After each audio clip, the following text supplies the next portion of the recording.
Welcome to my Bajerski YouTube channel. We're going to talk about the bodysuit. What do we call it? What is it? It's a spacesuit. No, it's not.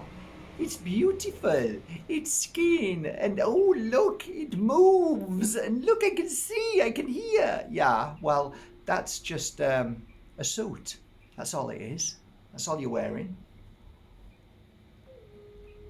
Don't you all like to feel somebody rather than just look at them? Is that it? Is that as deep as we go, looking at somebody? When you start to really look, as you get older, normally as you get older, in fact, it's funny that, because when you're young, you feel somebody, you don't judge them. When you're a young kid, you don't look at somebody at their colour or how they may act. You know, I remember being at school and there was one lad who acted very much feminine, really feminine.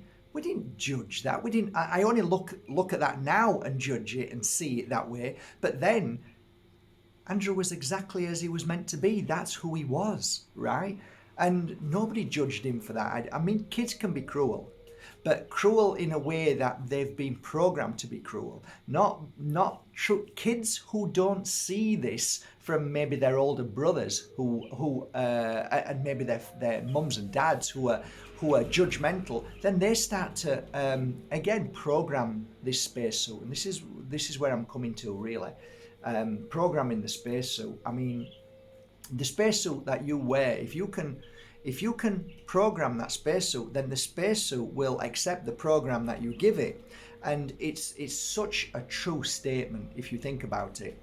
The problem is we've been so programmed that we've now decided that that is the only program and there's no other way to actually utilize this spacesuit. And that's it. It's a kind of stubborn pride.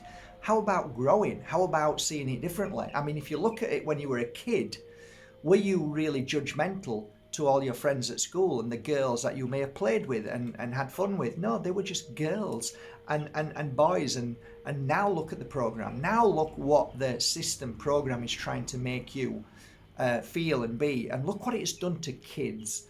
It's made them now become very upset about everything, and so they don't say anything. Don't offend me. It's like, hey, look, that's the story of life. Until we can change the whole of humanity, which is very unlikely because each person has their own experience, then it's always going to be this way. It's always going to be good people who are in a bad place, who say bad things that they don't mean about the person they're saying it to. Nobody really means what they say when they say it about somebody else. What people don't understand is when people say something negatively, it's normally a real indication of how they're feeling and what they are inside themselves. So if somebody's prejudiced, it's because they are inside fear of being targeted. So, you know, oh, he's this, he's that. What you're frightened of? Why you're angry about saying that about that person? There's something in you that you're getting upset about, which is targeting and triggering you to be able to be slanderous, nasty, if there is such a word as slanderous. But you know what I mean? Everything is geared up that when I look at people now who say nasty things on social media, I don't look at what they've said in that sense of like, I'll read what they've said and okay, what do they mean? I know exactly what they mean, because what you write is who you are. What you say is who you are, and how you behave is how I know how you're feeling and what's right or wrong with you. So when somebody types up, oh, Mark, you're a really lovely person, or oh, this person's a really beautiful person, I'm like, no, you're a really beautiful person, because I can see it by the way you are projecting yourself about life. Oh, I hate that person. Yeah, because you hate yourself. Oh, I'm sick of it. That's because you're sick of yourself. And we're all to blame. We all fall down that cesspit of the program that tries to take us to the most darkest and deepest place of separation, hate, jealousy, anger, and predominantly fear. And it loves to keep us there, and it wants to keep us there.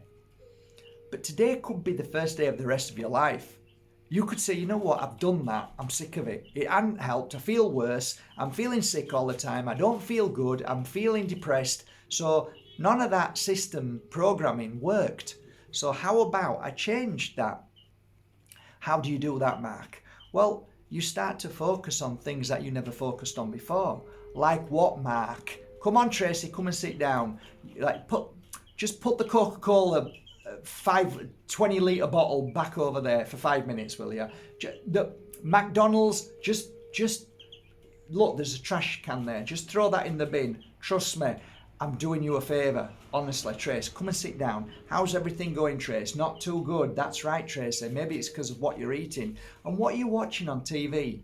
Now, why are you watching that TV? Tracy, do me a favour. Right now, don't worry about how much it costs you, because honestly, this is going to save you so much in your health and well-being. Take that TV now. Go on. Now lift it up.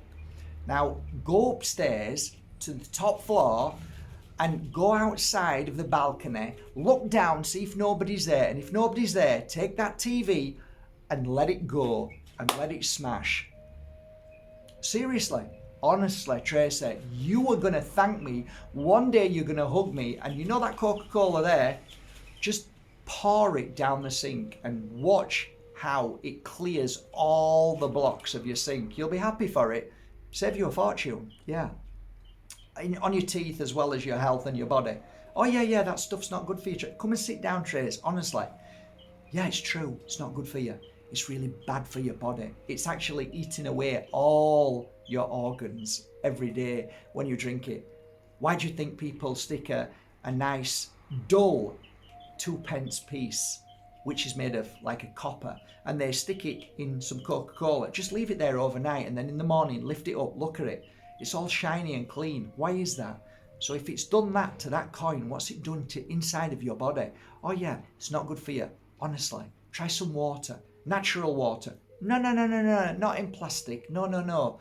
Get yourself off and find yourself a really nice spring and fill your bottles up, glass bottles, and drink that water. You'll love it.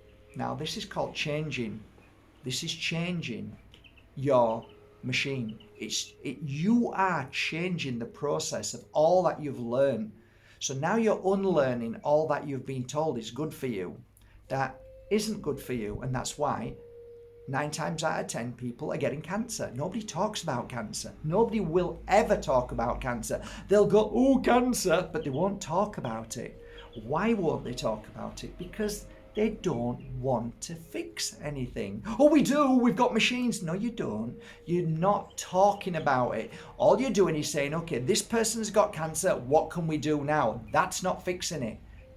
You don't fix things that way. So when you realize that the world is eating non-foods, which is going into the body, and the body's saying, what the hell are you doing? We need to get rid of this. And then they shove it into a sack, which is called cancer, which is actually stuff that you've been put inside. Why has that happened to me? Maybe they want me to stop because I'll lose my channel. Stop talking about that, Mark. Anyway, changing this spacesuit by giving it information of the body temple, of energy and how we see it and utilize it, how we look upon other people and see them in a way not as dark but as beautiful souls, but troubled in a sense that they need help and healing. So okay, that person's not in a good place, right? He attacked me, but he didn't attack you. He attacked himself. Nobody ever attacks you unless you've got a hammer and hit them over the head with a hammer. Then you've got an issue, you've got a problem. But if somebody's attacking you for no reason, like walking on the street and you bump into somebody, or you're driving in a car and somebody's screaming at you, they're in a bad place. They're frustrated, they're angry, they don't know how to get on with life, and they certainly don't know how to create a nice, calm environment around them. They're always on the edge, they're stressed and okay, so now you know why they're like that. Just like once you realize all of this, then you can heal your dad who was abusive, because you can look at him and say, okay, why was he abusive?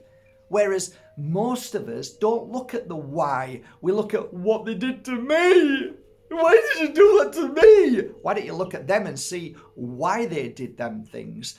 And that way you actually heal the situation. You don't you don't change the situation because the situation's already done.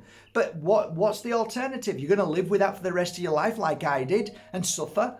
Or say, you know what, let me try and heal from this situation that has kept me ill, sick, upset, sad. I can never feel happy because of what my mum or dad or brother or sister or partner did to me. I need to heal. I need to change this spacesuit and see things differently. So reprogram the spacesuit.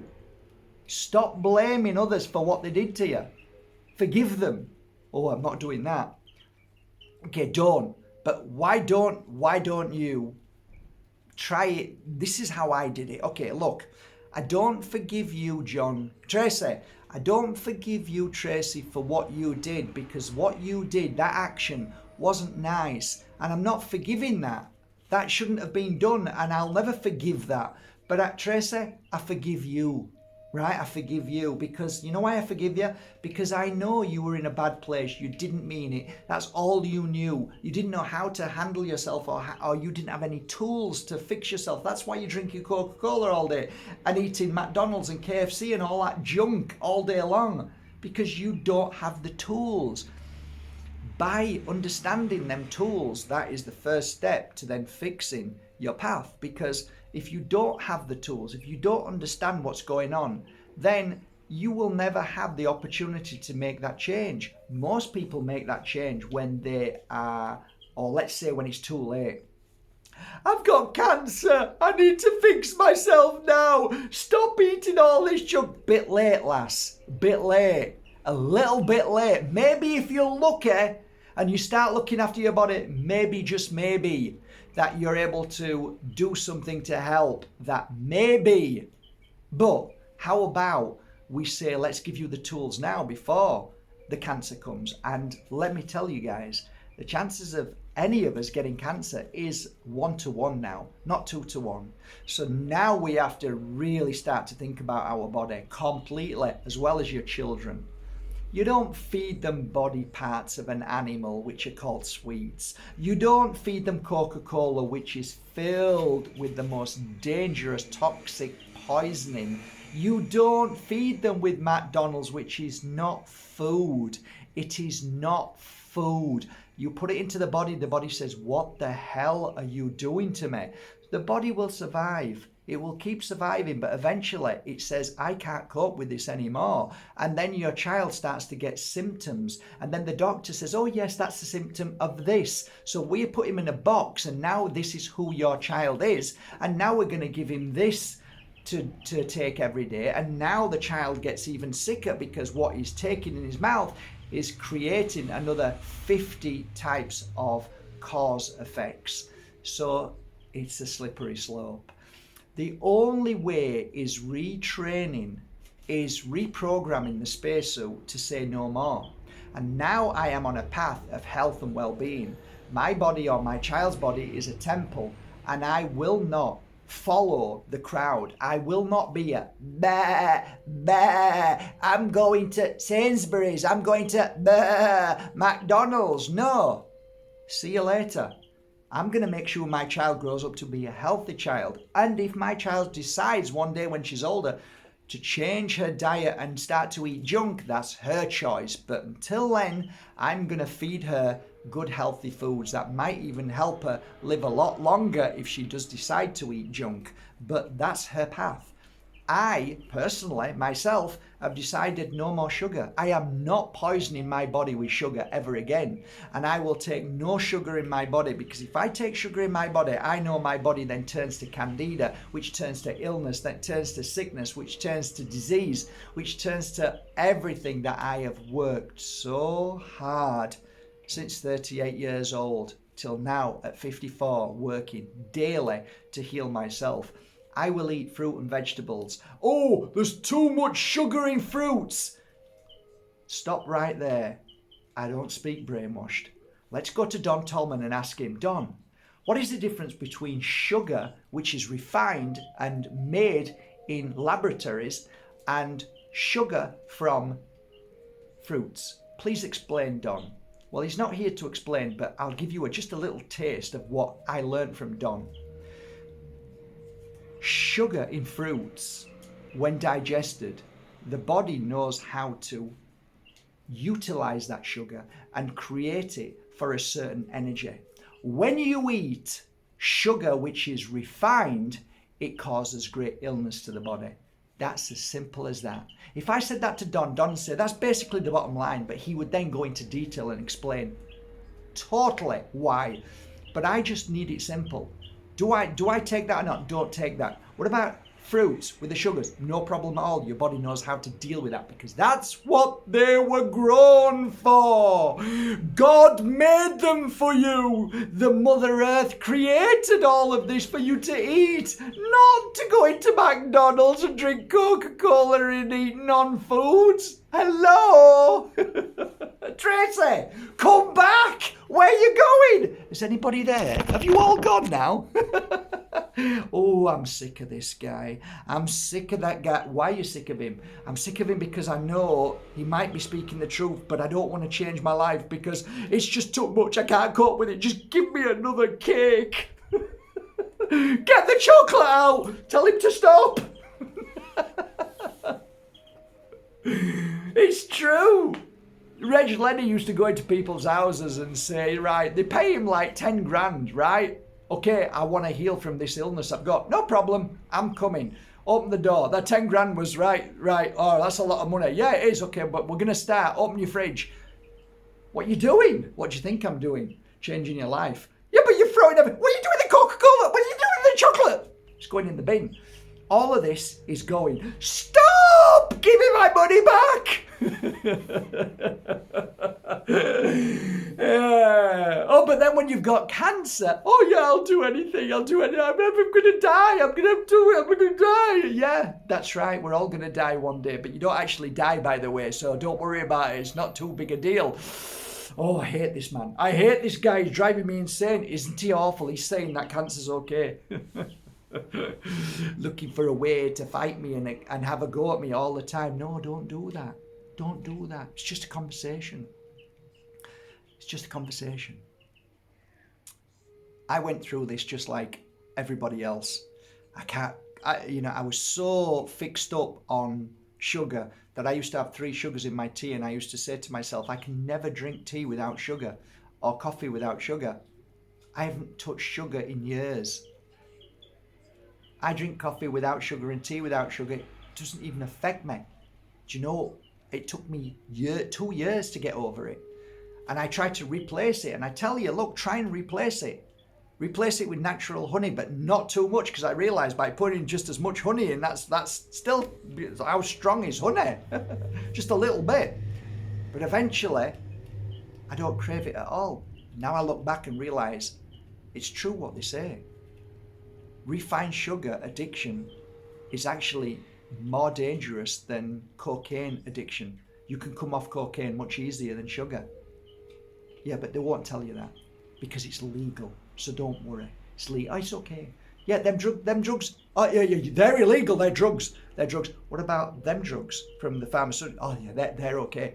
Yeah, but hang on a minute. You can actually get addicted on them drugs that you're giving your client. Yeah, but that's different. Why is it different? Because he's in a white coat and the government says that's legal. So sorry, I'm a little bit confused here. Why are they illegal? Oh, that's right. Because the government doesn't make any money on them. Silly me. You see, you realise that the program has got everybody messed up. The program of the system has brainwashed everybody. So if it's legal, it means it's okay. But it's not okay. Because millions and millions of children and adults are addicted to legal drugs. But the other drugs, you go into prison for 20 years. Well, what's the difference, mate? Oh, because it's legal and it's got an official stamp. Yeah. Change the program. No drugs. No drugs, no drugs. Healthy life, healthy living. I could go on all day, guys, but I'm going to leave it on 20 minutes. This was my little chat for you to think about what I've said and to either hate me and never speak to me again That's it, I'm finished. He's done. Tracy, come on, we're gone. We're out of here. Let's go. Let's get some popcorn. Let's find somebody else. Oh, on a final note, come on, who wants to come out? Honey, come on. Come on, honey. Hey, I tell you what, honey. You're crazy now. You're off all over the place. Say hello to honey before we go. Oh, your wings are gorgeous. She's so beautiful. This is honey. Let me get back to my brothers. She's beautiful. They're coming to the farm soon. So we've got a beautiful caged, massive cage for them. Huge. With land around it, so hopefully no snakes will get to them and nothing will hurt them. Like we have big eagles above us, so you know nothing will get to them. So it's all caged up. Okay. Come and see your brother. Woo, that was a big flight. Come on in. Oh, they're all over the place now. Hello, goodbye, auf Wiedersehen. Now be nice. Be nice. Oh. So this is don't fly off yet. They can actually fly, it's incredible. So Braveheart is down there. This is Happy. Hang on. Here you go. Braveheart. Oh, Braveheart's gone back in. Coming out. They're all over the place now. They're loving it. So they'll be going very shortly back to the farm where they'll be reunited. Not just yet because mum and dad can sometimes attack the little ones. So you have to be careful. And with the snakes and other creatures, I just want to keep them happy. And I've had lots of nasty messages saying that I've kept them in a cage. And it's a big cage. They love it. They're happy. They're safe. Warm. I've just fed them some lovely 5 different leaves cut up into little bits. They've really enjoyed that. They get to come out and play. So, you know, please don't judge. Oh, I can't stand him. He puts them in cages. Get some more of that KFC, Trace. He's horrible, isn't he? I really thought he was nice. Hey, look at him with them chickens. Hey, look what. Give us another. I'll have another thigh. Give us another thigh. He's awful, isn't he? Oh, the world of judgment. He without sin cast the first stone, eh? Where are you going? Anybody? All right, guys. Anything else? Just on a final note, there is still the special offer of this. So I'll leave the link below, just one link below. If you buy 1 Lemon House Sacred Oil, you get the second one free. I said you buy one, you get one free. You buy one, you get one free. Yeah, fantastic oils, fantastic, absolutely amazing. Read the reviews. Most powerful sacred oil in the world, really is. Okay, guys, have a great day. From myself. Hey, you tried to get up then. She tried to fly to get up. How cool is that? That was so nice. Seriously, thank you. She came up, tried to fly up to me. Oh my God, it's so lovely having them. It really is. I can't remember what I said. Have a great day. Get back to work, Mr. B.